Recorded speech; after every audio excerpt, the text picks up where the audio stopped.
Hello, this is Brian Birdwell again, and in this part of Class 1, we're going to talk about the vocabulary problem types on the GRE. Remember that GRE verbal questions come in three flavors: text completion, sentence equivalence, and reading comprehension. It's the first two that test your vocabulary directly. And it's the kind of vocabulary not that you use in speech, but generally the kind of vocabulary used in writing. So that makes it a little more difficult, a little less familiar. It's typically going to have a bunch of words that you have actually seen before, but you can't quite define.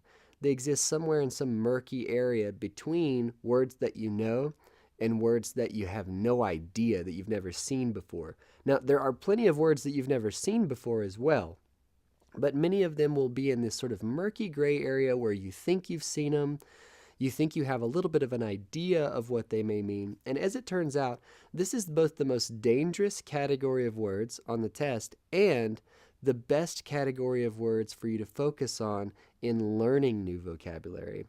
Many of these words will be based on roots, and some of them will sort of be reading comprehension words like hitherto or hereafter, or not only, but also. Sort of these different idiomatic constructions of words that help lend a sentence meaning, but aren't really something that we think of as vocab words that we'd go look up in a dictionary. Those are very important as well. Let me give you a minute just to look at the words on the screen here, give them some thought, and see how many you know or think you know. I'll put a minute timer on the screen just to keep us on track.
Well, how many do you know? Let's just talk about a few of them that I think are interesting. This is a great sample of GRE vocabulary words here. We have words like cadge, which sort of means to beg. You can cadge for a cup of coffee. Baleful, which is like having a bad influence, a deadly or pernicious influence. Bootless, which basically means useless in some. Lissome, which sort of means lithe or nimble. Nugatory, this one basically means inconsequential. It doesn't matter. Cupidity is another way of saying greedy.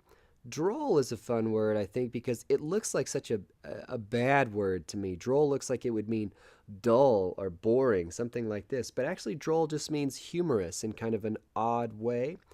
Ribald, which means crude or inappropriate. Dilatory means causing delay or procrastinating, things like that. Subjective, you probably know.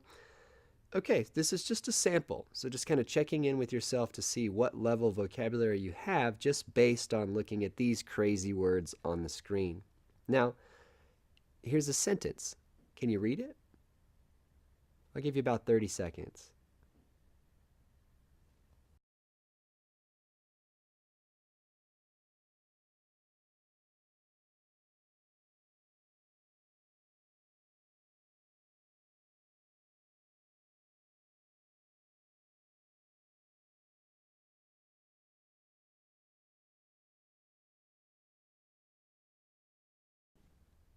Of course, no one talks like this, and this is why the GRE is said to be testing written vocabulary more than speaking vocabulary. There are a lot of things in this sentence that make it hard to read that aren't just the vocabulary words. For example, just the verbal construction, while one would think. So while indicates that we're going to go in another direction in a moment. One would think means that this actually isn't the way that it exists. Heretofore means before now, up to now. Unlauded, of course, unrewarded, unrespected, unrecognized, would redound to her future in the field. Word actually meaning contribute to. Redound, contribute to her future in the field. In other words, it hasn't been lauded yet. One would think it would contribute to her future in the field. The response was glacial, meaning, yes, like a glacier, but it doesn't mean melting, ha ha ha. What it means is slow in this instance, or sometimes it can also be used to mean cold. At best, especially if you are not a native English speaker, these kinds of constructions can be very difficult, because when we say glacial at best, that doesn't really mean a good thing. Remember, the doctor could report that, well, after the surgery, you could be paralyzed at best. Remember, this wouldn't be something that's necessarily good. Save even means something different than it normally means here. Qualified, of course, means weakened or qualified in some way, reluctant approval of the single committee member. So we run into sentences like this that are chock full of both idioms and difficult vocabulary word. And so this is our task, to improve in this way. The cure here in this particular instance involves two things: 1,000 vocabulary words that are included in your sentence equivalence book and produced as flashcards, if you can purchase those. And chapter 5 is an entire chapter just devoted to idioms and metaphorical language that can be really challenging for reading comprehension. And again, that's important to look at, especially if you speak English as a second or third language, because it's the kind of words like at best that you may not look up in a dictionary. Now let's talk about roots for a moment. Many people believe that studying roots or using roots to eliminate choices to select or guess an answer is a good strategy. And I would agree, but with some qualifications here that we need to discuss. For example, if we look at sort of the progression of from Latin, where these roots come from, to today's modern English, sometimes we encounter some really surprising changes. For example, we could take the Latin word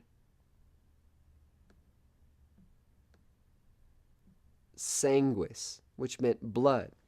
And that tree kind of breaks off and goes in two different directions. We have both sanguinary on the one hand, which means bloodthirsty, like a vampire or something. And we also have sanguine, which means an optimistic or sunny disposition. So you can already see the difficulties posed by looking at a root if the words can mean such very different things. Another example, we could have the Latin root of merere, which means to earn. And where this goes is meritum, which is something earned, and further on down the line, both to merit and meritorious, worthy of praise, has earned something good. However, the other branch of this family tree went in the direction of meretrix, which is an ancient word for prostitute, which brings us to the modern word, the modern root of it, meretricious, which is related to prostitution, or more accurately, cheaply or falsely attractive. So roots can be both boon and bane. The big takeaway here is roots are great ahead of time. It's great to study these roots, to really own them, to really understand what they mean long before the test. But in the actual exam, on the test, using roots to guess can be very risky. So, how are you going to get started improving your vocabulary?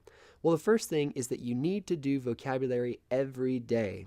I qualify the statement you cannot cram. It's possible for some people, but for most people, you cannot cram sufficient GRE vocabulary words to improve your score the week or 2 weeks before the test. A much more reliable and interesting strategy is to just take a stack of flashcards with you everywhere. Immerse yourself in vocabulary for the next 9, 10, 11 weeks. I've had students in the past who would, they would put a small stack in their purse. They would put a stack in their office, their desk drawer at the office. They would put a stack by the nightstand and look at a few before they went to bed. They would put a stack on the bar and look at a few as they ate breakfast. I've had students in the past who would tape vocabulary flashcards around the mirror in the bathroom so that they could study them while they brushed their teeth. And all these sorts of things not only help just for general exposure so that you're immersed in vocabulary, but they also help because there's a new kind of neural web you can connect that word to. You might not remember the exact definition, but you might remember that you taped it over the light switch in the bathroom and you can remember seeing it.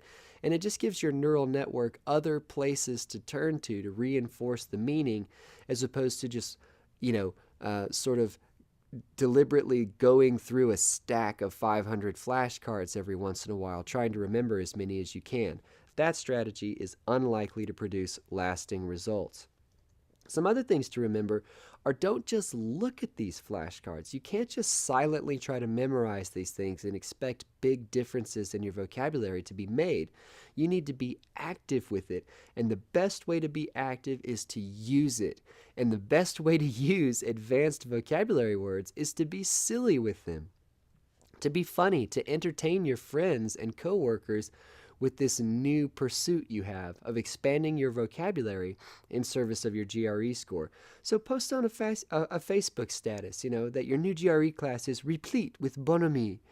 Bonhomie is a great word, by the way, sort of meaning cheerfulness or good cheer, congeniality. The more you learn, the more you can learn, which is also interesting, that your vocabulary studies will pick up momentum over time if you let them. The first few words are the most difficult to learn, but once you've got a healthy network established, it's like a snowball rolling down a mountain. The next 500 words will be much easier to learn than the first. So let's talk about making a flashcard. If you haven't purchased the Manhattan GRE flashcards, you can make your own. Just follow some of the same recommendations, that on the front you have the part of speech and the pronunciation for the word. And then on the back, you have a definition, a sentence, and also a network for the words. Put other synonyms, especially other GRE synonyms, on the back of the card so that you can begin to connect families of words. What you'll soon find is that the GRE is fond of certain groups of words, words describing old sailing terminology, words describing people who are talkative or people who are not talkative, people who are stingy, people, all these different adjectives. You'll see that there are common threads kind of woven throughout the GRE vocabulary. And as you give each word a network to connect it to, it becomes that much easier to remember. You can also, by the way, make flashcards for idioms. Again, this is recommended for everyone, and especially if English is not your native language. So you can write on the front sort of the idiomatic formula, not only X, but also Y. And then on the back, you can define it. Oh, it means not only something, but also something more extreme or more intense than that. And then you can write it in an example sentence. Now, the real secret to learning vocabulary, beyond creating flashcards or making a Facebook post, is this idea of immersion. To attack the word from all sides, not just trying to memorize it, not just trying to use it once in a sentence, but trying to be frequent, active, and varied in your use in the way you study. Frequent is number one on the list. Try to do this every single day. Varied means you want to hear it, see it, say it, write it, and use it. These are all different paths to your memory. You can write it in an email to a friend or coworker. You can speak it in conversation spontaneously. You can perk your ears up when you hear it on the streets or in the office. And of course, if you ever encounter these new words in books or magazine articles that you're reading, make sure that you mark them. Make sure that if you see a word that you know you have a flashcard for, but you don't quite recognize it, pause. Look it up in the dictionary, whether online or an actual hard copy of a dictionary in your home. Some practical methods for doing this. The first one is, don't be shy. Just let it be known to all your friends that your mission in life in the next several weeks is to improve your vocabulary and dive in immediately. If you have registered for a course, a GRE course, raise your hand, ask questions, try to use these words in class. It's the best way to get started. Keep a jot list from here forth. Every time you encounter a word that you don't know how to define, write it down on your jot list. And your jot list may grow and grow and grow and grow. And at the same time, it may also begin to shrink as you master those words over time. Use your flashcards. Bring them with you. When you go to work, look at 5 flashcards in the morning before you get out of your car. When you go to your hair appointment, look at 4 flashcards before you get out of the car to go into your hair appointment. When you get back in the car to go home, look at 4 or 5 more flashcards, etc. Just incorporate them into your daily life at several times a day at different places. This will be much more effective than sitting down once every couple of days and trying to go through a stack of 100 flashcards. That is very unlikely to make much of a difference. Use it or lose it. Be funny. Be dorky, be nerdy, drop these new words on your friends, and focus on actual GRE likely words. So the list that we have prescribed in our text completions book and in our flashcards is not just a list of ridiculous words. It's a list of words that are more likely to appear on the GRE as evidenced of appearing on past GREs. So they're actually a useful sample of difficult words, not just a random one.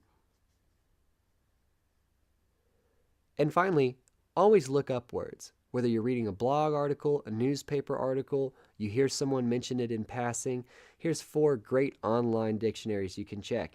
And it's great to look at 2 or 3 different dictionaries because you'll see that there are slight differences in the way each of them defines a given word. And you may like one better than the other. Okay, so how are we going to apply vocabulary to these specific questions? I want to take the next few minutes just to look at a basic skeletal overview of the approach for text completions and sentence equivalence problems. Now keep in mind that in session 2, we're going to talk specifically and at length about strategies for text completions, and in session 3 about sentence equivalence problems. So today is just an overview. This is how they look.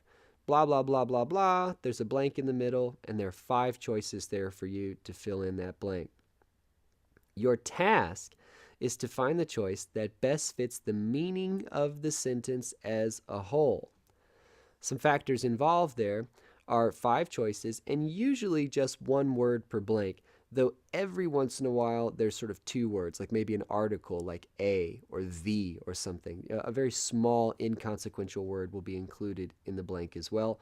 But the point being, it's not phrases. It's generally just 1 single word. Something else to remember that you can use strategically to help you later on is that every choice will be the same part of speech. So they'll all be nouns, they'll all be adjectives, or they'll all be verbs, etc. Some text completion problems have 2 or 3 blanks, which changes the game a little bit in that each column of words is the same part of speech. So column 1 will all be adjectives or nouns, and column 2 will all be adjectives or nouns or verbs or whatever it may be. Beyond this, our job changes a little bit in the sense that sometimes when there are 2 blank or 3 blank questions, the blanks actually contain phrases rather than single words. One really important aspect of your strategy here is to select each choice independently. So while it's true that later on, selecting a choice for the first blank may help you in some form or fashion select a choice for the second blank, your strategy is always to select the first blank in isolation, just as it exists, and then to select the second blank in isolation. In other words, don't try to choose them simultaneously, looking at all 6 choices and trying to come up with the 2 words that fit. Look at the 3 choices for blank 1, and then look at the 3 choices for blank 2. One small advantage that you have on 2 or 3 blank questions is that there's only 3 choices per blank rather than 5. So let's look at a basic process for text completions. Number one is to read only the sentence. And I'll probably say this a dozen more times throughout the course, but you have to do whatever it takes not to look at those choices before you've gone through the complete process. So what I actually do is put my hand on the screen to cover up the choices. Students in the past have done the same. They've also used their scratch paper to cover up the answers on the choices. First thing, it's such a difficult habit to break, just glancing at those choices. But you'll find it will pay off immensely over time if you can avoid even seeing the choices until you are completely ready. So I'll give you a moment here to go ahead and read this sentence.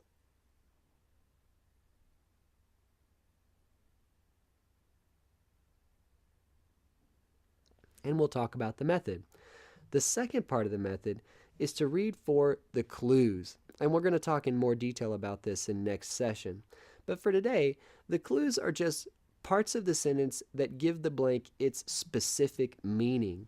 Examples in this particular sentence would be commercially motivated, imperatives of the marketplace, and low attendance. So what kind of attempts was the director making? Well, he was making commercially motivated attempts.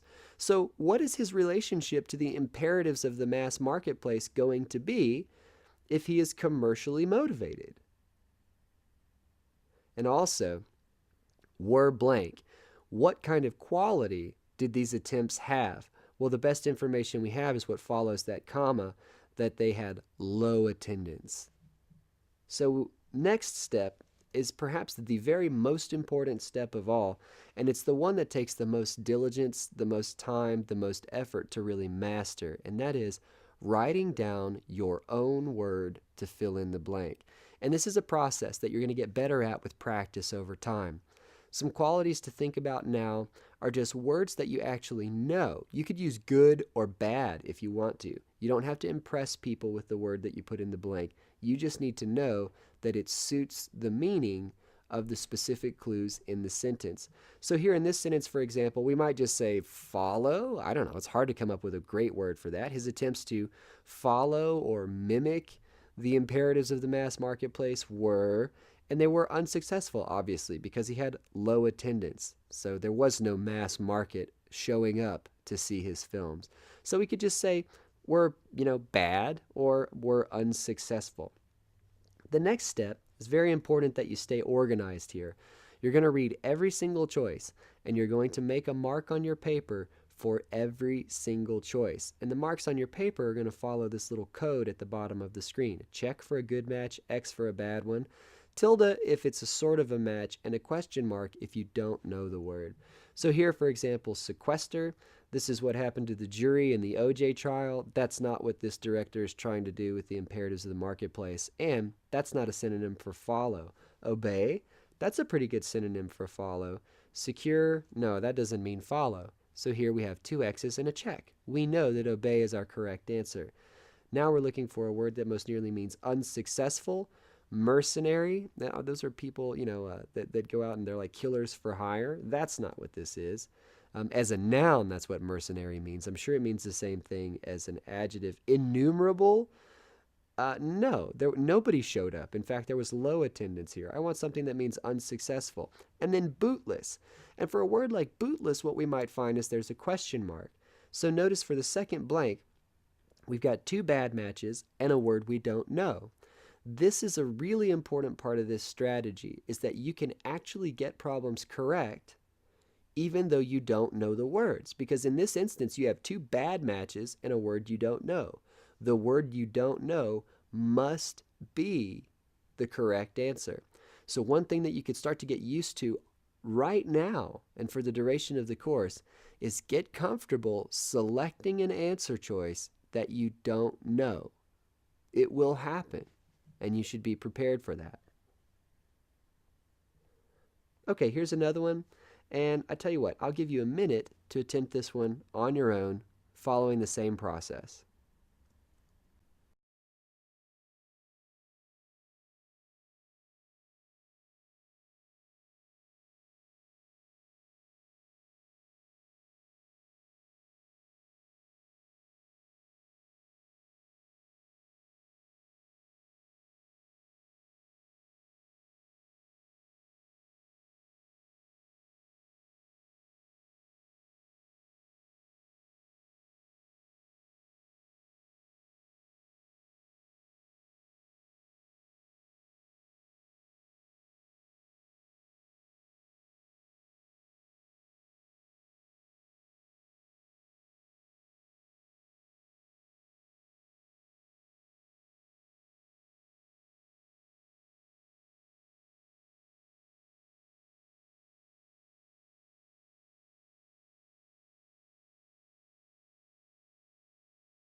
Okay, first things first here. Remember to cover up the answer choices. Did you look at them before you read the sentence? Did you look at them before you made your own fill-in?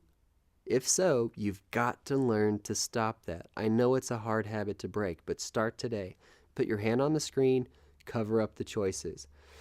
Now, here in the blank, we need a word that's going to describe the senator.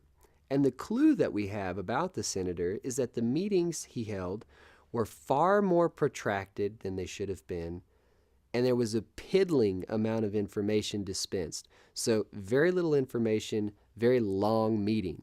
What kind of person tends to have long meetings and doesn't give much information? Well, we could say something like slow, or we could say something like talkative. Okay, so he talks forever, but he's not really saying anything. With this in mind, we'd follow the process and make a mark on our page for each of the answer choices. We might have something like this at the end of it, where we know it's not taciturn. That means the opposite. That means he doesn't talk very much. Charismatic?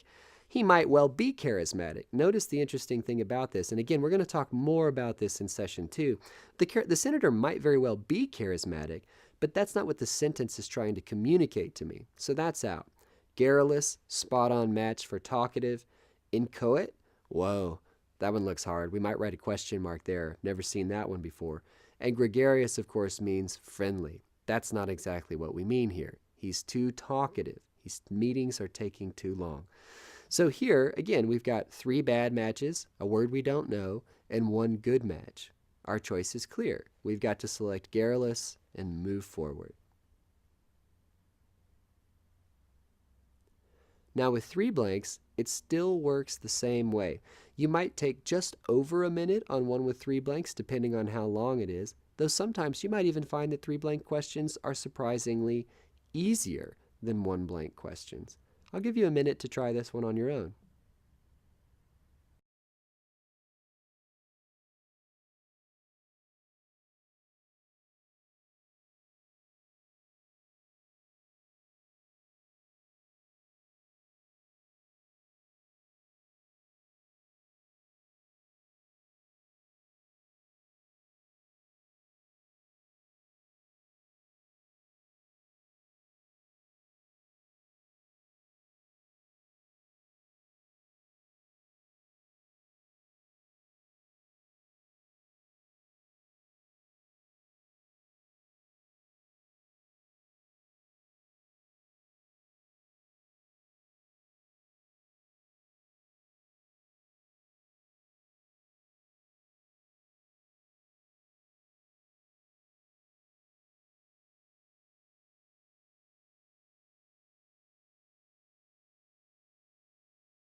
Okay, first things first, did you look at the choices, or did you put your hand on the screen to cover them up? Next, did you find clues in the sentence that give specific meaning to the blanks themselves? While no one doubts that the computer entrepreneur is blank, having given billions of dollars to charity, so what kind of person gives billions of dollars to charity? We could say maybe generous. And notice the word while here. So while no one doubts that he's generous, now we're going to pivot in the opposite direction. So we said something good about him. Because of that while, it's likely that we're going to say something bad about him in the part of the sentence that follows. So we have generous for a fill-in for the first blank. For the second one has to ask whether anyone really needs the kind of blank lifestyle blanked by a home that cost $147 million. So what kind of lifestyle has a home that costs $147 million? We could say indulgent, maybe opulent, something like this. And then for the second blank, or excuse me, the third blank, I find that blanks involving verbs can be very difficult to fill in at first. It's like, I don't know what kind of word needs there. What kind of verb should be present here? And if you're not sure what part of speech it is, that's the only excusable time to just take a quick flash of a peek at the answer choices just to see what part of speech they are. So here we need a verb. Okay, so maybe we would end up with something like characterized by. No one doubts that he's generous. No one really needs the kind of indulgent, rich, opulent lifestyle characterized by a home that costs 147 million bucks. Now, if we happen to put altruistic instead of generous, of course, we'd be very pleased when we get the choices. It's always fun when our fill-in word actually appears there. But let's say here that even if we said generous, we realize that altruistic was the synonym. It's not successful. Notice that he clearly is successful in the financial sense if he can afford to give billions to charity, but that's not what that blank was designed to tell us. Giving billions of dollars to charity doesn't mean successful. Giving billions of dollars to charity means generous or altruistic. Giving, in other words.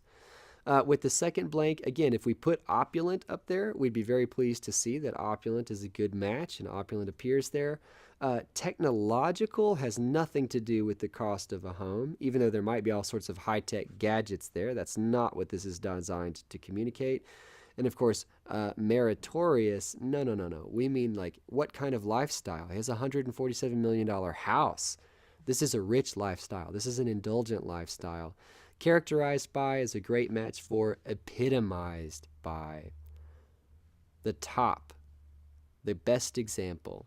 And remember that our goal here today is not to define all of these words necessarily, but to show you how you could use a strategy that would allow you to choose the correct answer even in some instances where you don't know the correct word. So for example, in the second blank, we have 2 bad matches and 1 good match. We know all those words, so this is good to go.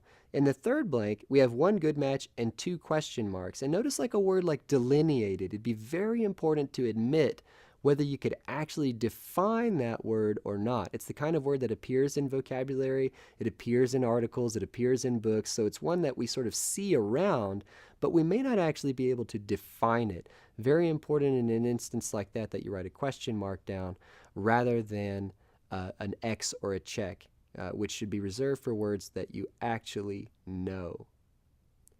Now, in sentence equivalents, they're very related to text completion problems, but they have some important distinctions. The first one is that there are 6 choices, and your job is to choose 2 of those choices that best fit the meaning of the blank. There's just 1 blank always in these, and there will only be 1 word per blank, so no phrases here. Again, all the choices will be the same part of speech. One important thing to keep in mind is that correct answers are not necessarily synonyms. So they're clearly got to be very, very related if we're going to communicate the same essential sentence, but they don't have to be synonyms exactly. This is an important recognition. The basic process is almost identical. In fact, it essentially is identical to that of text completion problems. First things first, don't look at any of the answer choices. Put your hand on the screen, put your scratch paper over the answer choices, whatever you have to do to avoid looking at them. Just read the sentence, and I'll give you a moment to read this one.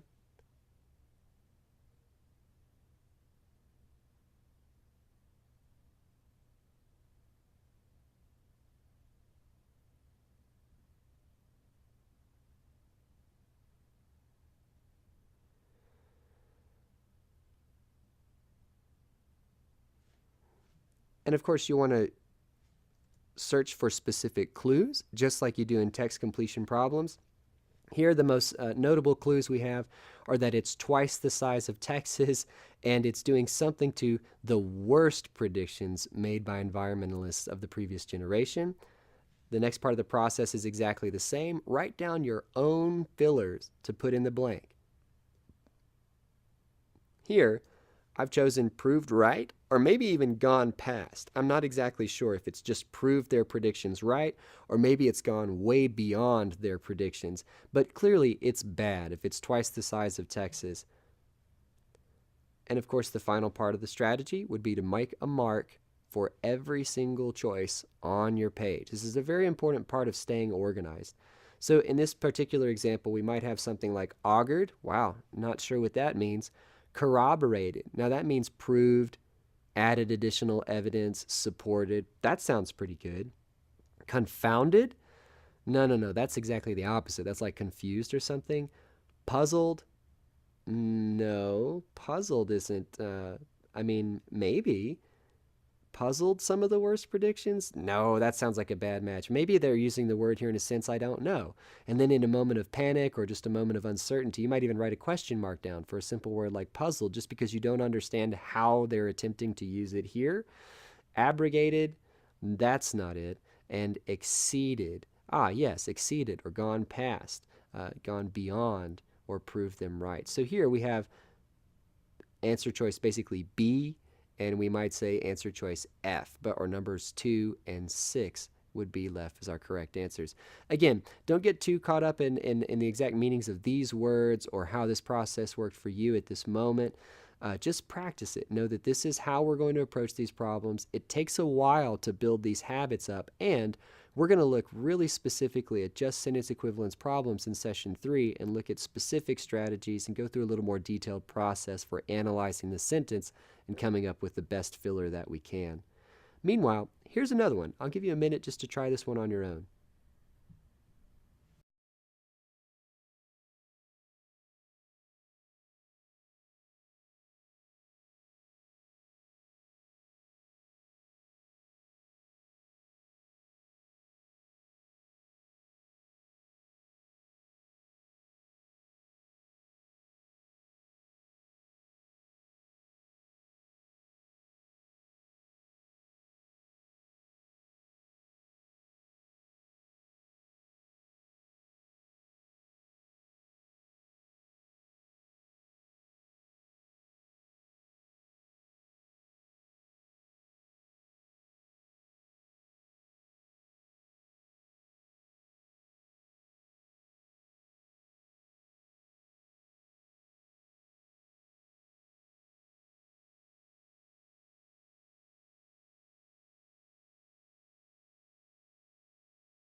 Okay, what did you come up with?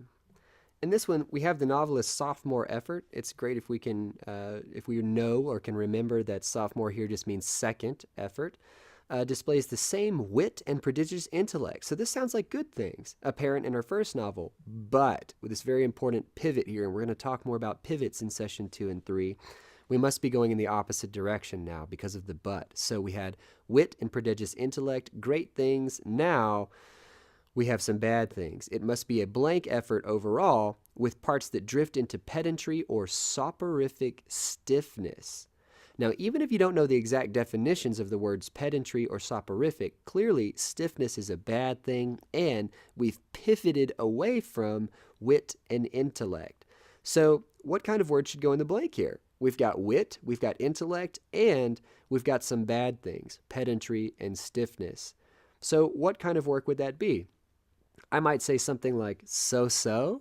It's kind of just an okay work. Or you might say mixed, which is kind of literally what it means. There are good parts and bad parts, both. And perhaps with this kind of fill-in, our marks on our page might look something like this. Spotty, that's a good way of saying mixed, okay, just so-so. Worked over, maybe not really sure what that would mean in this context. It's not maudlin. Uneven, that sounds good. Yes, in some parts it's very good, in some parts it's very bad. Lachrymose, maybe we don't even know the definition of that word. And derivative, no, it's definitely not derivative. So we can confidently eliminate 2 choices. 2 of them we're not really sure about, and we have 2 good matches. Therefore, our task is clear.